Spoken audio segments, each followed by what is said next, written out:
બધાને નમસ્કાર કરીને કીધું ફૈબા હવે હું જઉં છું. ફૈબાની ઈચ્છા નથી અને તરત ફૈબાને નમસ્કાર કરી અને પરમાત્મા ધીરે ધીરે છે ત્યાંથી રવાના થાય.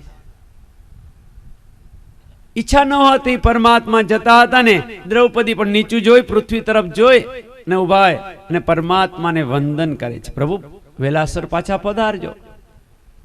પરમાત્માએ કીધું હા. જો પરમાત્મા કોઈને ના નથી પાડતા અને બીજું પરમાત્મા કોઈને નારાજ પણ નથી કરતા.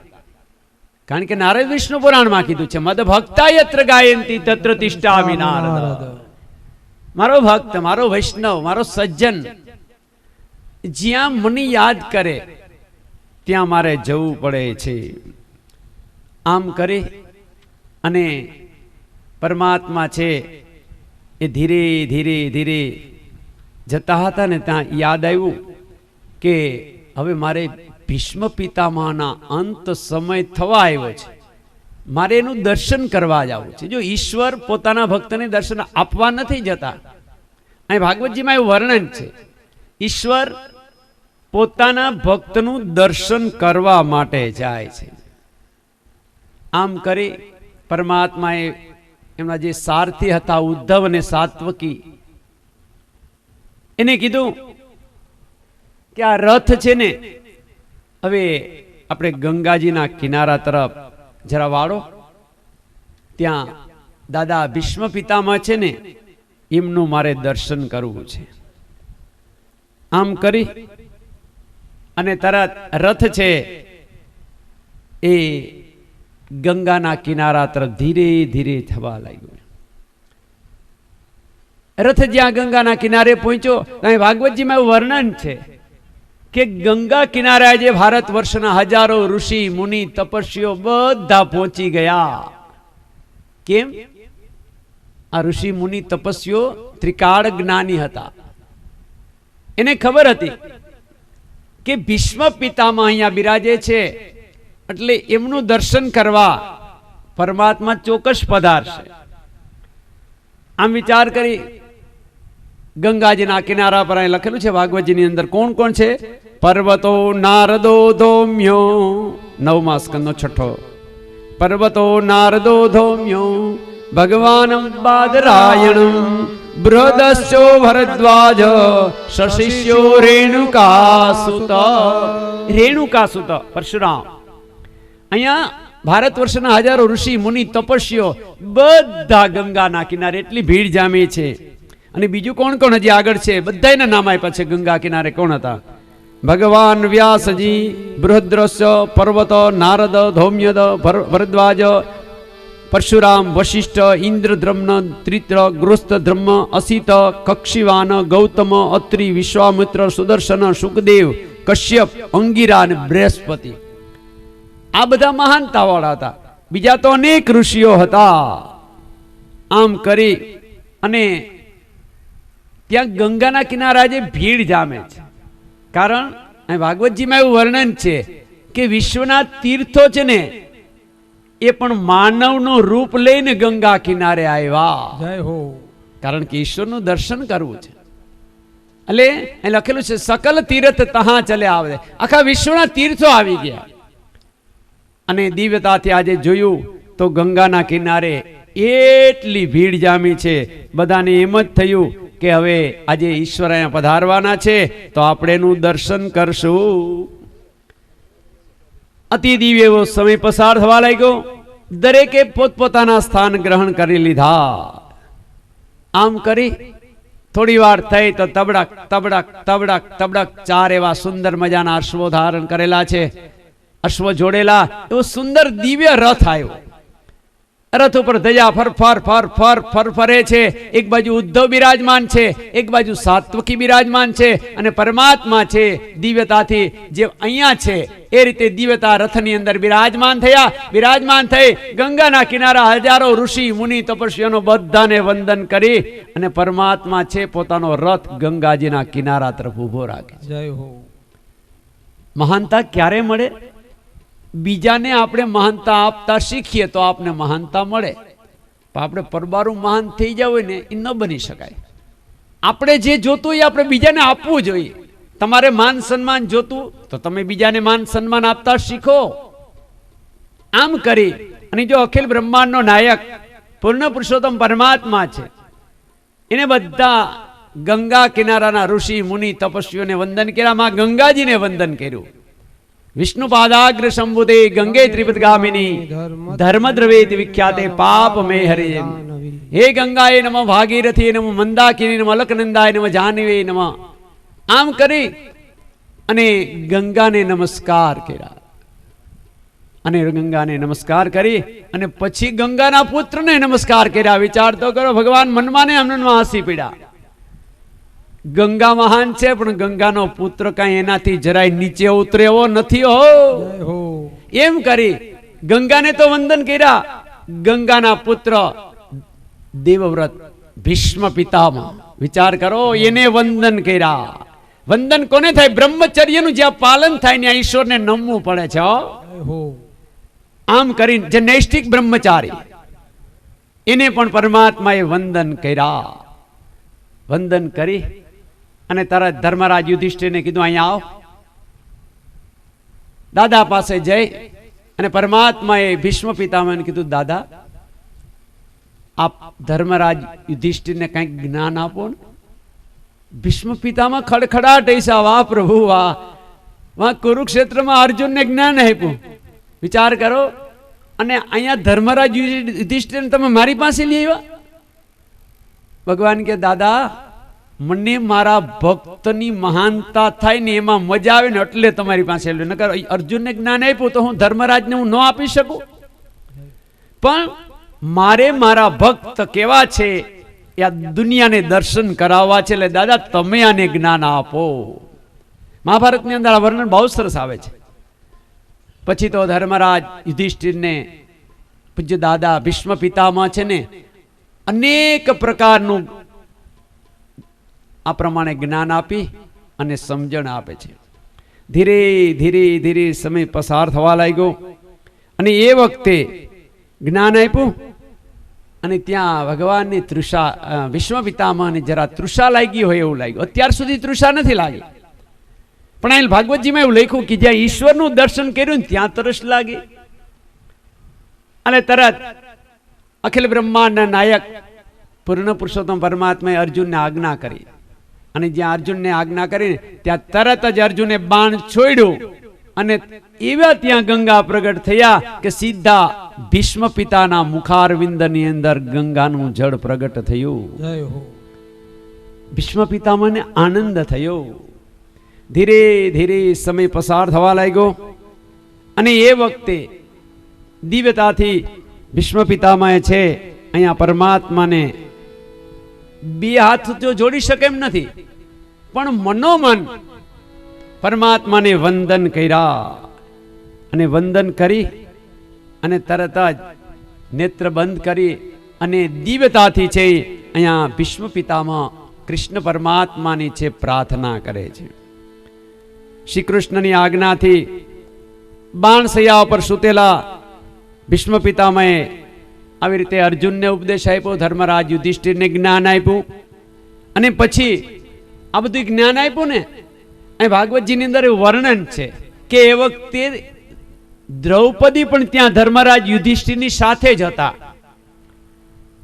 એટલે આ બધું જ્ઞાન આપ્યું ને દ્રૌપદી સાંભળી ગયા કે અધર્મ હોય ત્યાં રહેવાય નહીં, અધર્મ હોય ત્યાં જવાય નહીં, અધર્મનું આચરણ કરાય નહીં.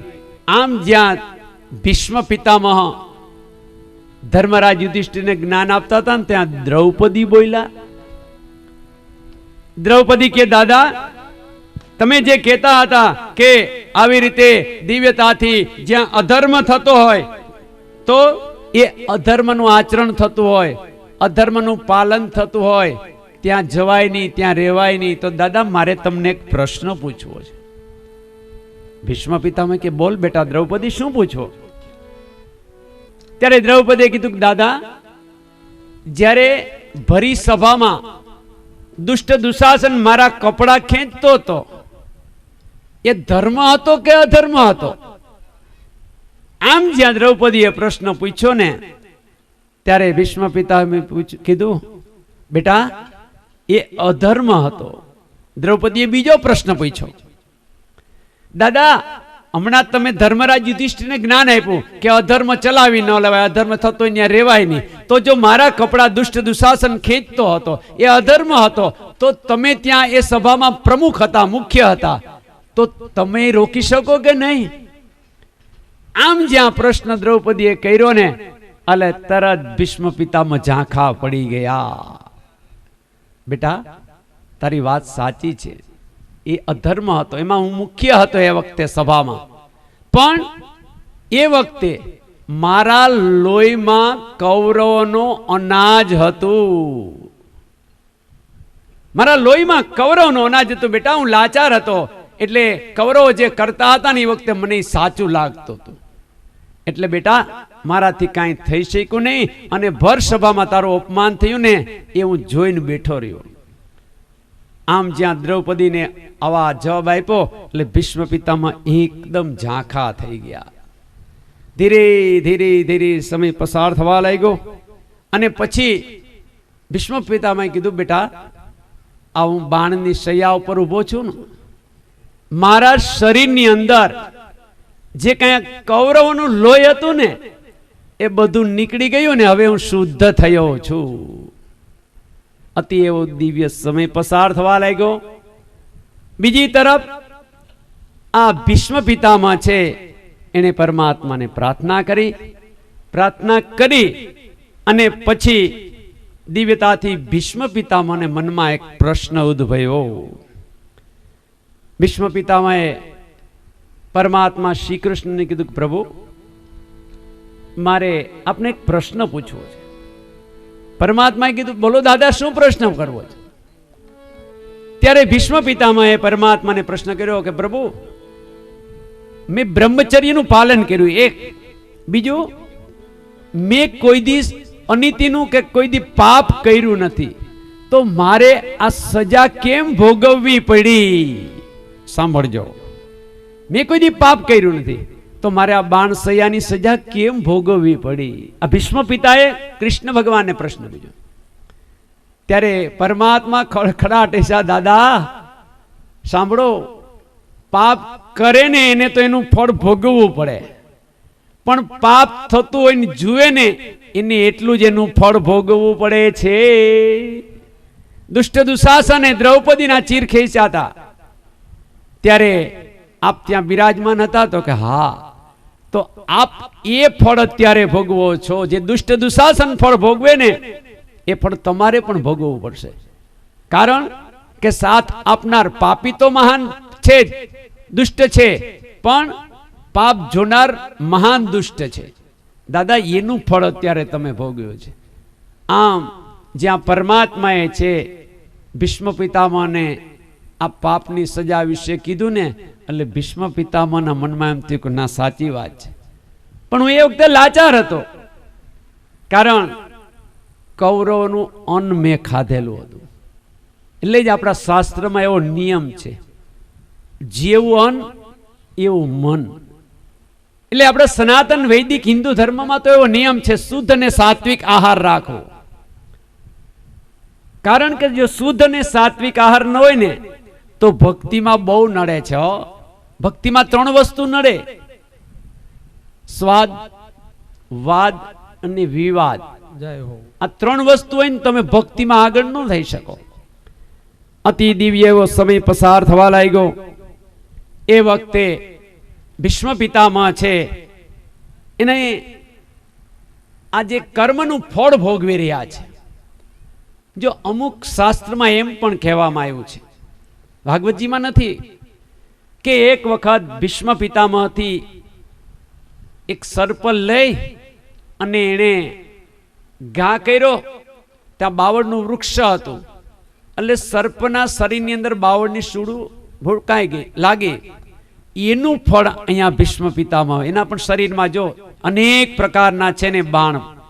તો કર્મના સિદ્ધાંત મુજબ એ પણ થઈ શકે, ભાગવતજીમાં નથી, પણ અમુક એવા શાસ્ત્રમાં એનો આ પ્રમાણે આધાર બતાવ્યો છે. તો કર્મના સિદ્ધાંતમાં છે કે જેવું જેનું તમે તેવું કરો એવું તમારે ભોગવવું પડે. તમે કોઈને સુખ આપો તો કર્મના સિદ્ધાંતમાં છે તમને સુખ મળે, તમે કોઈને દુઃખ આપો તો કર્મના સિદ્ધાંત પ્રમાણે તમારે દુઃખ ભોગવવું જ પડે, એમાં કોઈ મીનમેક થાય નહીં. ઇંગ્લિશમાં એક કહેવત છે, done is done, it can not be done if you go to everywhere, if you go to anywhere. તમે ગમે ત્યાં જાઓ પણ થવાનું નહીં, તમારી વાહે આવવાનું છે. તમને એમ થાય કે અહીંથી વહી જાય, વાવી જાય તો, પણ તમારી મોર ન્યા પૂગી જાય, કારણ થવાનું છે ને, એમાં કોઈ કાંઈ કરી શકવાનું નથી. આમ કરી અને પરમાત્મા ભીષ્મ પિતામહ કે દાદા પ્રારબ્ધ કર્મ ભોગવા વગર છૂટકો નથી. ધ્યાન રાખજો. આપણે ઘણી વખત એમ થાય ને, ફલાણા ભાઈ તો જો કેટલા સજ્જન છે ને કેટલું દુઃખ ભોગવવું પડે. આપણે એમ થાય સ્વાભાવિક, ભગવાન તો મારી ઉપર, હું આટલું કરીને મારી ઉપર દુઃખ ભોગવું. પણ એમાં ઈશ્વરની ઈચ્છા સારી છે. ધ્યાન રાખજો. ઈશ્વરને એમ થાય કે મારો આ જીવ છે ને એને મારે અહીં બધું પૂરું કરાવી લેવું, એટલે એનો આવતો ભાવ છે ને દિવ્ય બને. વિચાર કરો, આપણે ઘણી વખત આ વિચારો આવે કે ઈશ્વર આમ કેમ કરતો હશે, ઈશ્વરની ભૂલ હશે? ના ના ના ના, ઈશ્વર ભૂલ નથી કરતો. ઈશ્વર આપણે શુદ્ધ કરે છે કે મારો જીવને ભલે અહીંયા ભલે મુશ્કેલી પડે, અહીંયાનું બધું પૂરું કરી દેવું મારે, એટલે આવતો જે જન્મ છે એ જન્મ એને પવિત્રતાને પ્રાપ્ત થાય. આમ કરી અને અહીંયા દિવ્યતાથી ભીષ્મ પિતામહ પરમાત્માને બે હાથ જોડી અને કહેવા લાગ્યા કે હે પ્રભુ મને ક્ષમા કરો. પરમાત્માએ ભીષ્મ પિતામહને એક પ્રશ્ન પૂછ્યો, બહુ સરસ છે. દાદા હવે હું આપની રજા લઉં? તો ભીષ્મ પિતામહે ના પાડી. ના ના ના ના પ્રભુ હમણાં થોડી વાર ઉભા રહ્યો. પરમાત્માએ પૂછ્યું કેમ દાદા, ક્યાં સુધી ઉભો રહો?